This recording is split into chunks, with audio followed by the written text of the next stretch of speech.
During my childhood, my family was like a drop of water in a vast river, never remaining in one location for long. We settled in Rhode Island when I was 8, and there we remained until I went to college in Colorado Springs. Most of my memories are rooted in Rhode Island, but there are fragments in the attic of my brain which belong to the various homes we had lived in when I was much younger. Most of these memories are unclear and pointless. Chasing after another boy in the backyard of a house in North Carolina, trying to build a raft to float on the creek behind the apartment we rented in Pennsylvania, and so on. But there's one set of memories which remains as clear as glass, as though they were made just yesterday. I often wonder whether these memories are simply lucid dreams produced by the long sickness I experienced that spring. But in my heart, I know they are real. We were living in a house just outside the bustling metropolis of New Vineyard, Maine, population 643. It was a large structure, especially for a family of 3.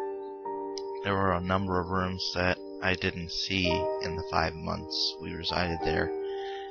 In some ways, it was a waste of space, but it was the only house on the market at the time, at least within an hour's commute to my father's place of work. The day after my 5th birthday, attended by my parents alone, I came down with a fever. The doctor said I had mononucleosis, which meant no rough play, and more fever for at least another 3 weeks. It was horrible timing to be bedridden. We were in the process of packing our things to move to Pennsylvania, and most of my things were already packed away in boxes, leaving my room barren. My mother brought me ginger ale and books several times a day, and these served the function of being my primary form of entertainment for the next few weeks. Boredom always loomed just around the corner, waiting to rear its ugly head and compound my misery. I don't exactly recall how I met Mr. Widemouth. I think it was about a week after I was diagnosed with mono. My first memory of the small creature was asking him if he had a name. He told me to call him Mr. Widemouth because his mouth was large. In fact, everything about him was large in comparison to his body, his head, his eyes, his crooked ears. But his mouth was by far the largest. "You look kind of like a Furby," I said as he flipped through one of my books.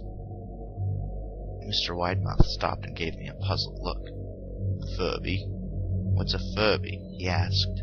I shrugged. "You know, the toy. The little robot with the big ears. You can feed them and pet them, almost like a real pet." "Oh." Mr. Widemouth resumed his activity. "You don't need one of those. They aren't the same as having a real friend." I remember Mr. Widemouth disappearing every time my mother stopped by to check in on me. "I lay under your bed," he later explained. "I don't want your parents to see me because I'm afraid they won't let us play anymore." We didn't do much during those first few days. Mr. Widemouth just looked at my books, fascinated by the stories and pictures they contained. The 3rd or 4th morning after I met him, he greeted me with a large smile on his face.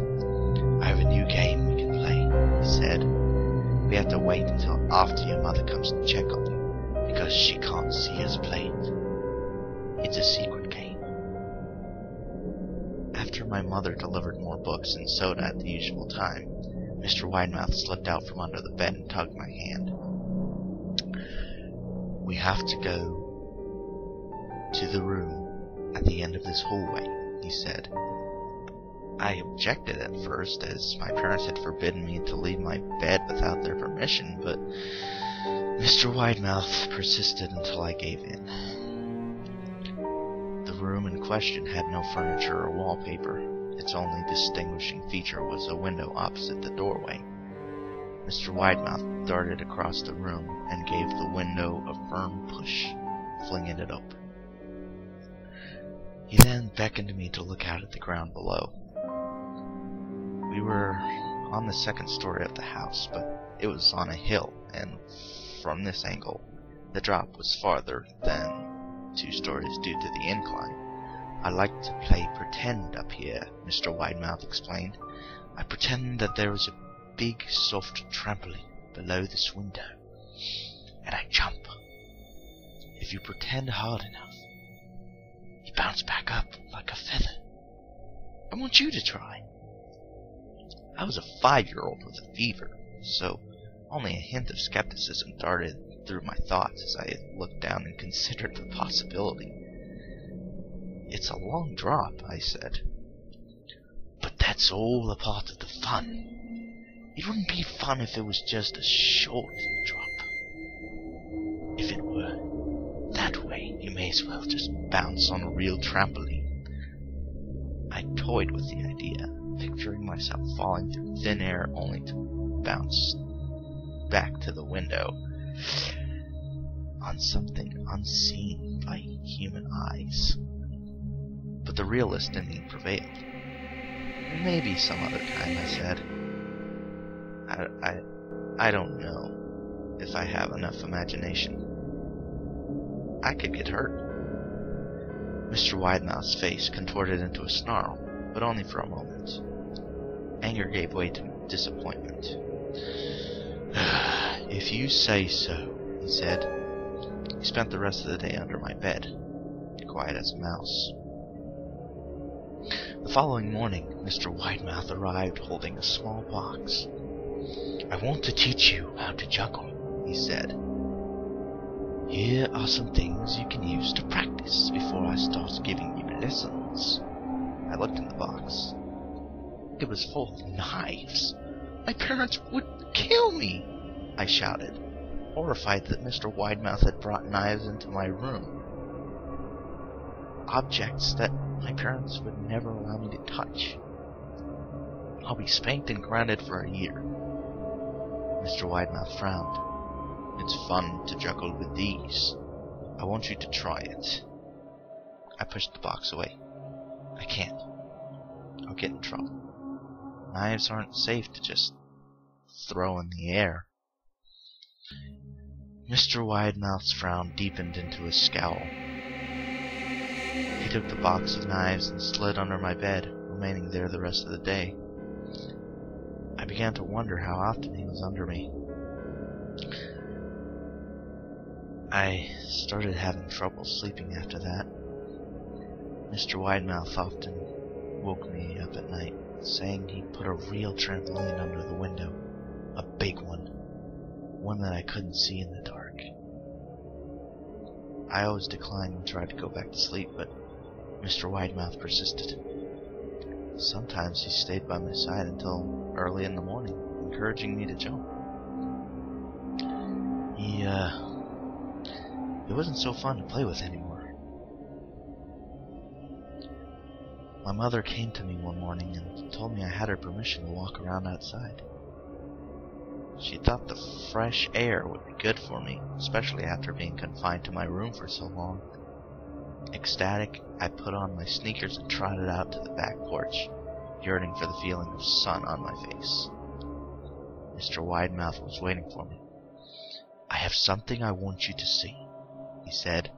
I must have given him a weird look, because he then said, "It's safe, I promise." I followed him to the beginning of a deer trail, which ran through the woods behind the house. "This is an important path," he explained. "I've had a lot of friends about your age, and they were ready. I took them down this path to a special place. You aren't ready yet, but one day I hope to take you there." I returned to the house, wondering what kind of place lay beyond that trail. 2 weeks after I met Mr. Widemouth, the last load of our things had been packed into a moving truck. I would be in the cab of that truck, sitting next to my father for the long drive to Pennsylvania. I considered telling Mr. Widemouth that I would be leaving, but even at 5 years old, I was beginning to suspect that the creature's intentions were not to my benefit, despite what he said otherwise. For this reason, I decided to keep my departure a secret. My father and I were in the truck at 4 a.m. He was hoping to make it to Pennsylvania by lunchtime tomorrow with the help of an endless supply of coffee and a six-pack of energy drinks. He seemed more like a man who was about to run a marathon rather than one who was about to spend 2 days sitting still. "Early enough for you?" he asked. I nodded and placed my head against the window, hoping for some sleep before the sun came up. I felt my father's hand on my shoulder. "This is the last move, son, I promise. I know it's hard for you, as sick as you've been. Once Daddy gets promoted, we can settle down and you can make friends." I opened my eyes as we backed out of the driveway. I saw Mr. Widemouth's silhouette in my bedroom window. He stood motionless until the truck was about to turn onto the main road. He gave a pitiful little wave goodbye, steak knife in hand. I didn't wave back. Years later, I returned to New Vineyard. The piece of land our house stood upon was empty except for the foundation, as the house burned down a few years after my family left. Out of curiosity, I followed the deer trail that Mr. Widemouth had shown me. Part of me expected him to jump out from behind a tree and scare the living bejesus out of me, but I felt that Mr. Widemouth was gone, somehow tied to the house that no longer existed. The trail ended at the New Vineyard Memorial Cemetery. I noticed that many of the tombstones belonged to children.